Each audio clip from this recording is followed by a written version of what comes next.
Olá, meus amigos, tudo bem? Meu nome é John, Eu sou Sassa, bem-vindos ao Grupo Mundo Espírita. bem-vindos. Para quem tem dificuldade ainda de entender a respeito das expiações, a gente veio trazer hoje o exemplo do mendigo Max. Essa história se encontra lá no Céu e Inferno, na segunda parte, se eu não me engano, que é a parte de exemplos, lá em Expiações Terrestres. E também na Revista Espírita, se não me engano, tem o mesmo relato. Tem também. A gente vai deixar o link aqui embaixo. Então, quem quiser ler mais, saber a história certinha, completinha, a gente hoje vai só comentar essa história para tentar explicar um pouquinho melhor, ou exemplificar um pouquinho melhor o que é a expiação terrestre, né? O que é uma expiação, na verdade, e essa expiação, nesse caso, né, das expiações terrestres, elas acontecem aqui na Terra, né? Como o nome já diz.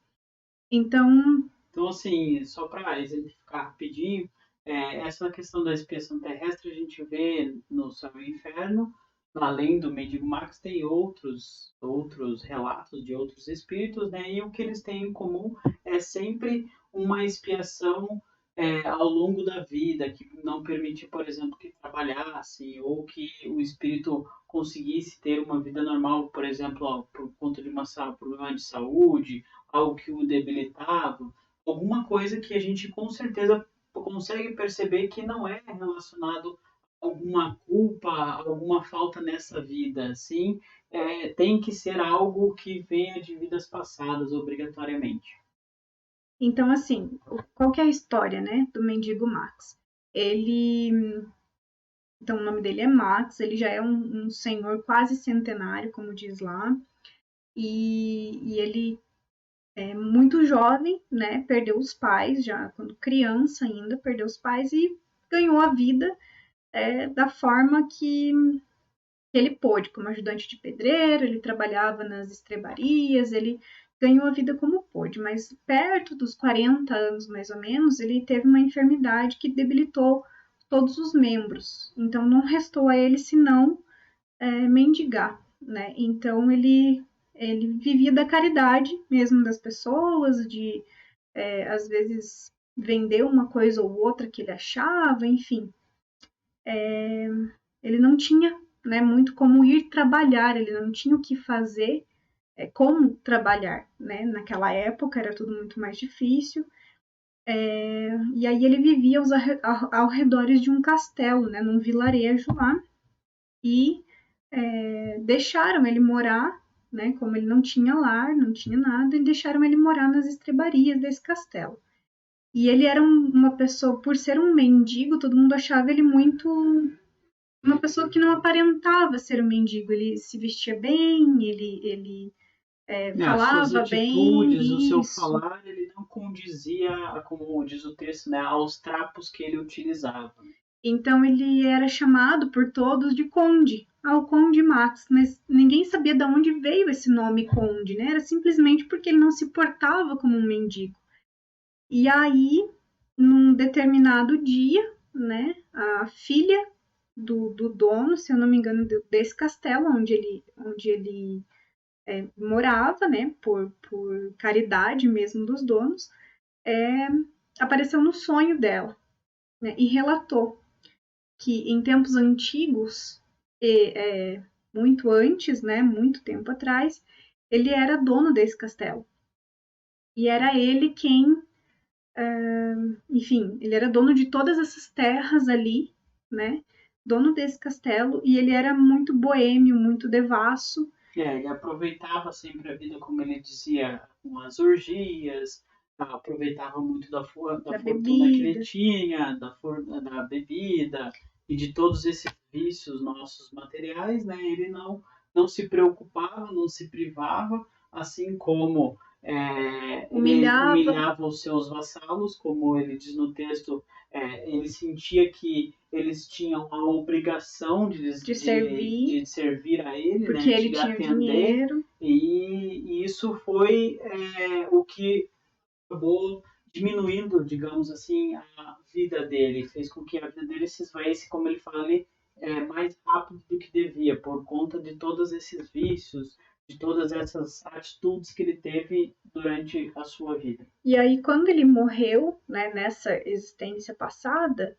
ele sofreu muito, porque ele via todos os que ele humilhou, né, a todos os que ele rebaixou, e, e sentia como eles sendo suas vítimas, né? Então ele sentia um peso muito grande por tudo isso. E ele não aguentava mais e se questionava como eu faço para acabar com esse sofrimento. E aí ele diz, né, no relato dele, nesse sonho, ele fala que ele escutou uma voz que lhe dizia que bastava se arrepender. E aí ele se arrepende, né, e pede uma oportunidade a Deus de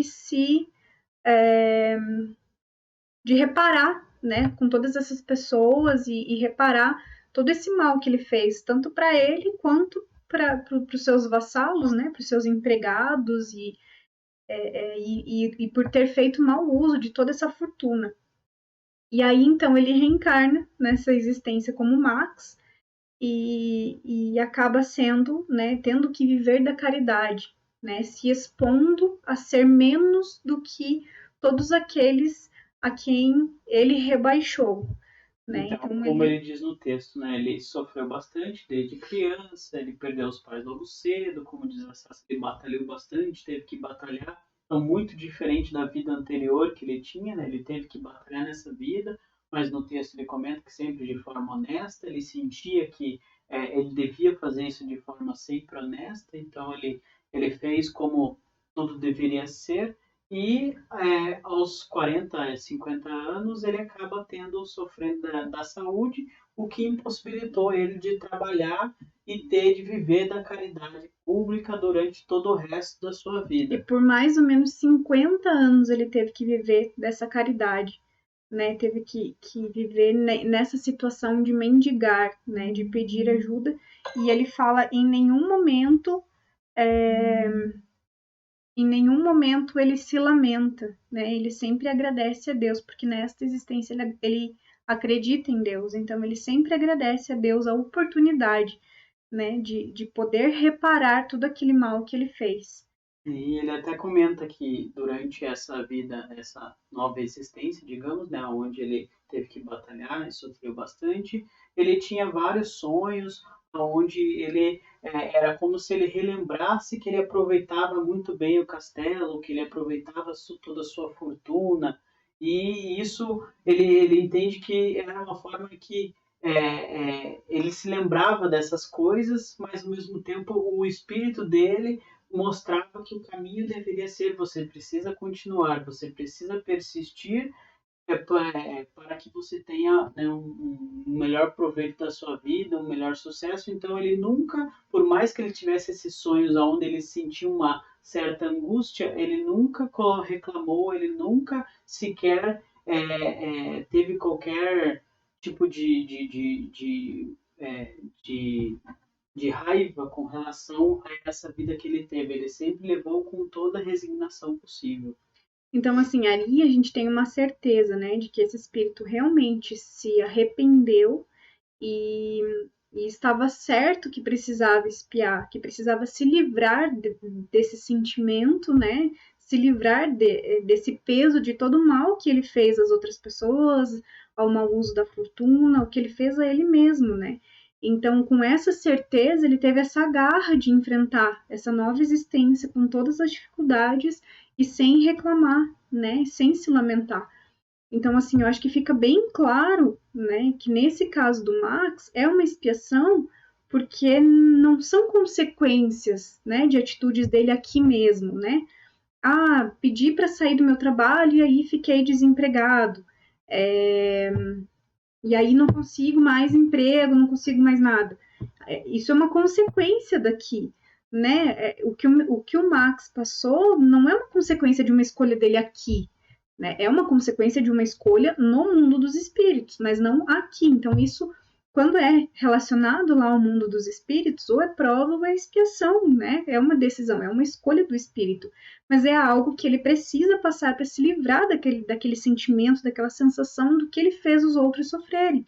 Então, ele está expiando, né? Então, muito cedo ele já perdeu os pais, ou seja, ele ficaria doente depois e não tem ninguém para cuidar dele, porque os pais já faleceram cedo, né? Então ele teve que batalhar, como disse o John, ele teve que ir atrás e ainda passou por essa doença da qual ele não podia trabalhar e precisou depender dos outros. Então não tem como a gente negar. E isso é uma oportunidade, né, que Deus nos dá de reparar as nossas faltas e não ser, né, condenado ao inferno pelo resto da eternidade, né? Como a gente vem saber dos benefícios, né, digamos assim, da reencarnação, né? Por que que a reencarnação explica tanta coisa? E aí a gente se livra, né, de ter feito todo aquele mal. Mas esse se livra é nesse aspecto, né, de se arrepender e de sofrer as consequências sem lamúria, né, sem lamentação, sem ficar, ah, meu Deus, por que comigo?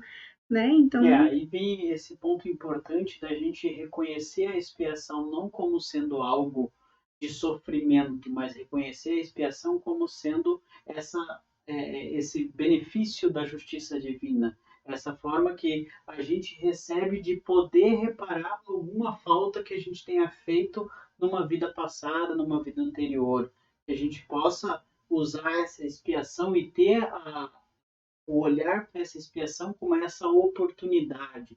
Porque se a gente não tivesse essa expiação, a gente com certeza cairia numa situação onde qualquer falta que a gente haveria de ter cometido, a gente não tem a possibilidade de reparar. Então, a gente não tendo essa possibilidade, a gente é castigado obrigatoriamente a uma pena eterna, por exemplo, porque em nenhum momento a gente irá ser perdoado, ou se for perdoado, a gente vai ser perdoado de uma forma, vamos dizer assim, injusta, porque simplesmente pelo desejo de alguém a gente recebe o perdão, a gente não mostra que a gente realmente nos modificou, a gente não mostra que a gente progrediu.